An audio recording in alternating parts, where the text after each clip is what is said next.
Friends, இன்னைக்கு நம்ம ரோஜாஸ் கிச்சன்ல பாக்குறது வந்து மாங்காய் வச்சு ஊறுகாய் பச்சடிலாம் செய்யலுங்க. சாதம் தான் செய்யறோம், வாங்க பாத்துடலாம். மாங்காய் சாதம் செய்ய கடாய் நல்லா காயுதுங்க. எண்ணெய் சேர்த்துக்கலாம். எண்ணெய் நல்லா காஞ்சதும் சீரகம் சேர்த்துக்கலாங்க. கொத்தமல்லி தழை, நடக்கலை பருப்பு சேர்த்துக்கலாம். எல்லாத்தையும் லைட்டாக வதக்கிக்கலாம். அடுத்ததான் மஞ்சள் தூள் சேர்த்துக்கலாங்க. மிளகாத்தூள் எல்லாத்தையும் நல்லா வதக்கிக்கலாம். இப்போ கொஞ்சமாக வெங்காயம் கட் பண்ணி வச்சிருக்கேன், அதையும் சேர்த்துக்கலாம். நெய் சூப் சேர்த்துக்கலாங்க. அடுத்ததான் மாங்காய் துருவி வச்சிருக்கேன், அதையும் சேர்த்துக்கலாம். இப்போ எல்லாத்தையும் நல்லா இந்த கலந்து விட்டுக்கலாம்.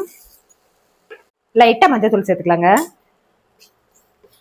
சாதத்துலேயும் லைட்டாக மஞ்சள் தூள் சேர்த்து வடித்து வச்சுருக்குங்க. வடித்த சாதத்தை கலந்துக்கலாம். நீங்கள் ஒயிட் ரைஸில் கூட செஞ்சு மாங்காய் சாதம் ஜம்மு ரெடி ஆயிடுச்சுங்க. பவுலுக்கு மாற்றிக்கலாம்.